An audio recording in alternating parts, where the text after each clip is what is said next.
কোন কোন সম্পদে জাকাত দিতে হবে এবং কত শতাংশ করে জাকাত দিতে হবে, খুবই গুরুত্বপূর্ণ এবং মৌলিক একটা প্রশ্ন। কয়েক ধরনের সম্পদের জাকাত দিতে হবে। নাম্বার 1, স্বর্ণ রূপা, নগদ টাকা এবং বাণিজ্যিক পণ্য, অর্থাৎ যে পণ্য কেনা হয়েছে বেচার উদ্দেশ্যে, এরকম পণ্য, যেমন দোকানের মালামাল, যে সমস্ত জিনিস আপনি কিনছেন দোকানে হোক আর বা গোডাউনে হোক আর অন্য কিছু হোক, এমনকি ল্যান্ডের বিজনেস করেন আপনি, অনেক ল্যান্ড আপনি কিনে রেখেছেন, কেন? আপনার উদ্দেশ্য হলো এটা আপনি বিক্রি করবেন, অর্থাৎ এটা আপনার বাণিজ্যিক পণ্যের অন্তর্ভুক্ত। এরকম যদি হয় তাহলে সেক্ষেত্রে এই সকল পণ্যের জাকাত দিতে হয়। এই সব পণ্য এবং এই সব জিনিস, অর্থাৎ নগদ অর্থ, স্বর্ণরূপা এবং আপনার বাণিজ্যিক পণ্য, নগদ অর্থ, স্বর্ণরূপা, এই সব সম্পদের জাকাত দিতে হয় বছর একবার 2.5% করে। অর্থাৎ 1 বছর যদি এটা আপনার কাছে থাকে তাহলে জাকাত দিতে হবে কত পার্সেন্ট? 2.5%, শতকরা 2.5%। 1 লাখ টাকা থাকলে 2,500 টাকা, 1 লাখ টাকার স্বর্ণ থাকলে, স্বর্ণরূপা মিলিয়ে থাকলে 2,500। শুধু স্বর্ণ যদি থাকে তাহলে 7.5 ভরির আগে জাকাত আসে না।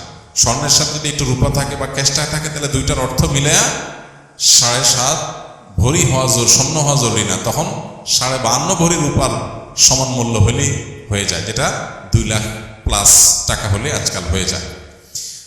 তো এই যে স্বর্ণ এবং রূপা এবং নগদ অর্থ, বাণিজ্যিক পণ্য, এগুলোর জাকাত একভাবে হয়।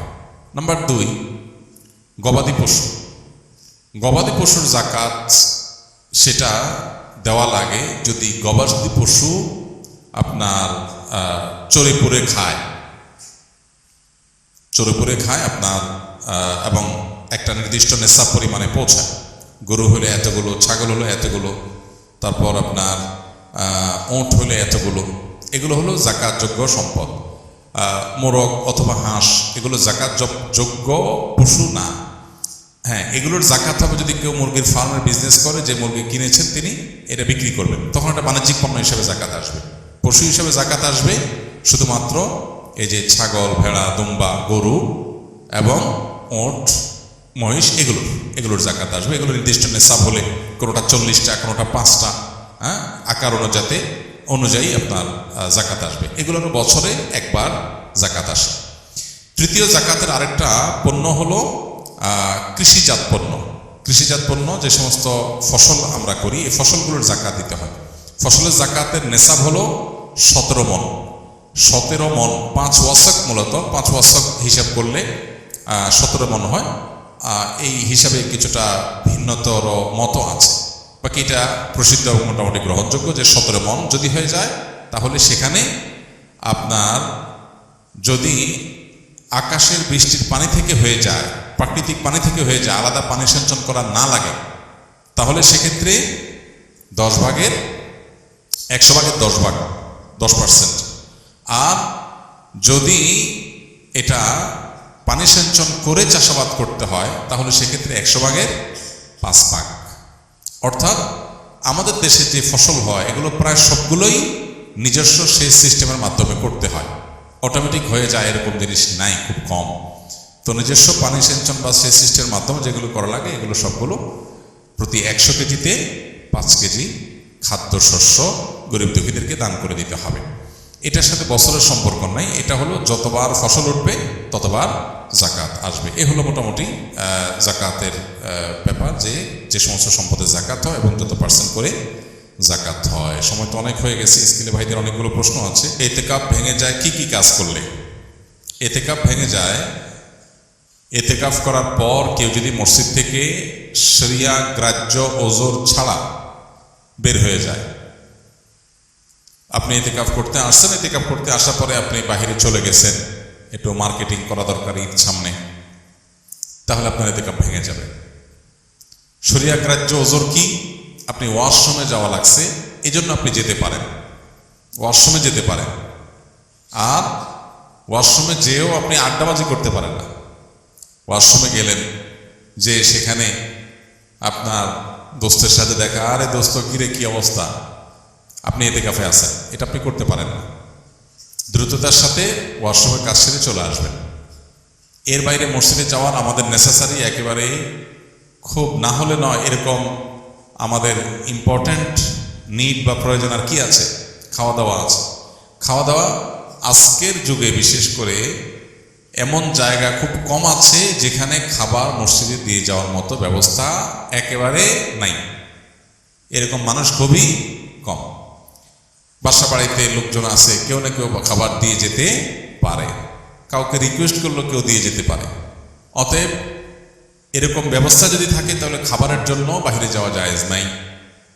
হ্যাঁ, কারোর যদি এরকম হয় অবস্থা যে তার খাবারের জন্য কেউ খাবার এনে দেওয়ার মতো নাই, তাহলে এরকম নিরুপায় যদি কেউ সত্যিই হয়, এরকম কোনো মসজিদ থাকে যে আশপাশে কোনো মানুষজন নাই, বাসা থেকে খানা আনার মতো কোনো মানুষ নাই, তাহলে তিনি খাবারের জন্য যেতে পারবেন, খেয়ে আবার চলে আসবেন। খাইতে গিয়ে আবার বাসায় আরেকটা কাজুরি আলাপ করতে পারবেন, একবেলাকে আরেকবেলা খাবার সাথে নিয়ে আসলেন। এইভাবে না হলে নয়, এরকম নিড থাকলে শুধু বাইরে হতে পারবেন। এছাড়া যদি তিনি বাইর হন তাহলে তার এতেকাফ ভেঙে যাবে। আর এমনিতে কিছু কাজ আছে যেগুলোর কারণে এতেকাফ ভাঙবে না, কিন্তু এতেকাফের কোয়ালিটি কমে যাবে, এতেকাফের গুণগত মান নিচে নেমে যাবে। সেগুলো কি? সেগুলো হলো এতেকাফে বসে আপনি শুধু ঘুমায় কাটালেন 355 দিন, অনেক কাজ কাম, অনেক ব্যস্ততা, ঠিকমতো ঘুমাইতে পারেন না। এই 10 দিন সুযোগ পাইছেন যে আলহামদুলিল্লাহ ডিস্টার্ব করার কেউ নাই, বাচ্চা নাই, বউ নাই, কেউ নাই, ঝামেলা নাই, ক্লায়েন্ট নাই, একটু মন মতো ঘুমাইলাম, তাহলে এতেকাফটা অর্থহীন হলো, এতেকাফটা ঘুমের জন্য না। আবার আপনি এমন করলেন যে অন্য সময় বন্ধু বান্ধবের সাথে এত আড্ডা মারার সুযোগ পান না, 2-4 দোস্ত মিলে একসাথে কোনো এক মসজিদে এতেকাফে বসলেন, এবার একেবারে চুটিয়ে আড্ডা মারলেন। এগুলো এতেকাফের কোয়ালিটিকে নষ্ট করে দিবে। আর যদি আপনি ভারসাম্যের সাথে একান্ত প্রয়োজনীয় আলাপ করলেন আর বাকি সময় হয়তো মগ্ন থাকলেন, সেটা অর্থবহ এতেকাফ হবে। আল্লাহ আমাদেরকে ভালো করে এতেকাফ করার তৌফিক নসিব করুন। এতেকাফের ক্ষেত্রে আমাদের মধ্যে যে ভুল ধারণা আছে সেটা দূর করতে হবে, প্রান্তিকতা যেটা আছে সেটা দূর করতে হবে। আমি আমার ছাত্র জীবনে একবার এতেকাফে বসছিলাম, মনে আছে, বহু বছর আগে।